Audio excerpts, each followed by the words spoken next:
Évangile selon Luc, chapitre 13.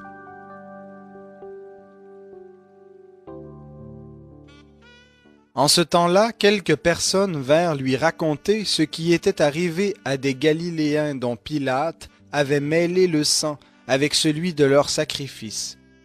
Il leur répondit, « Pensez-vous que ces Galiléens aient été de plus grands pécheurs que tous les autres Galiléens parce qu'ils ont souffert de la sorte?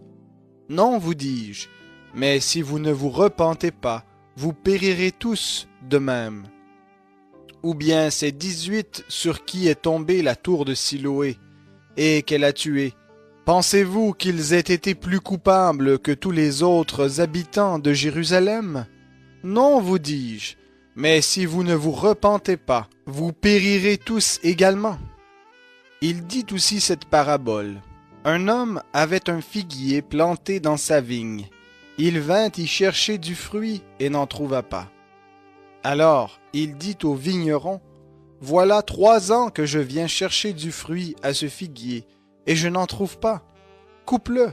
Pourquoi occupe-t-il la terre inutilement? » Le vigneron lui répondit, « Maître, laisse-le encore cette année. D'ici là, je creuserai tout autour et j'y mettrai du fumier. Peut-être à l'avenir produira-t-il du fruit, sinon tu le couperas. » Jésus enseignait dans une synagogue, un jour de sabbat. Or, il y avait là une femme rendue infirme par un esprit depuis 18 ans. Elle était courbée et ne pouvait absolument pas se redresser. Jésus la vit, lui adressa la parole et lui dit, « Femme, tu es délivrée de ton infirmité. » Et il lui imposa les mains. À l'instant, elle se redressa et glorifia Dieu. Mais le chef de la synagogue, indigné de ce que Jésus avait opéré cette guérison pendant le sabbat, dit à la foule, « Il y a 6 jours pendant lesquels il faut travailler. Venez donc vous faire guérir ces jours-là, et non pas le jour du sabbat. » Le Seigneur lui répondit, « Hypocrite, chacun de vous pendant le sabbat ne détache-t-il pas de la crèche son bœuf ou son âne pour le mener boire? Et cette femme qui est une fille d'Abraham et que Satan tenait liée depuis 18 ans, il n'aurait pas fallu la détacher de ce lien le jour du sabbat? » Tandis qu'il disait cela, tous ses adversaires étaient remplis de confusion et la foule se réjouissait de toutes les choses glorieuses qu'il faisait.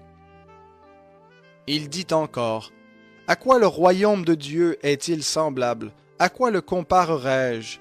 Il est semblable à un grain de moutarde qu'un homme a pris et jeté dans son jardin.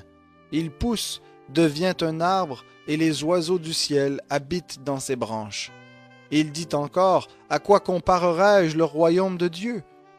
Il est semblable à du levain qu'une femme a pris et introduit dans 3 mesures de farine jusqu'à ce que la pâte soit toute levée. » Jésus traversait les villes et les villages, et il enseignait en faisant route vers Jérusalem.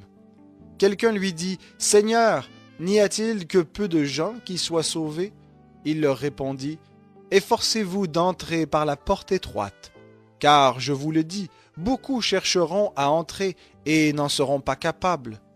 Quand le maître de maison sera levé et aura fermé la porte, et que, resté dehors, vous commencerez à frapper à la porte et à dire, « Seigneur, ouvre-nous !» Il vous répondra, « Je ne sais pas d'où vous êtes. » Alors vous commencerez à dire, « Nous avons mangé et bu devant toi, et tu as enseigné dans nos rues. » Et il vous répondra en disant, « Je ne sais pas d'où vous êtes. Éloignez-vous de moi, vous tous qui commettez l'injustice. » Il y aura là des pleurs et des grincements de dents, quand vous verrez Abraham, Isaac, Jacob et tous les prophètes dans le royaume de Dieu et que vous serez jetés dehors.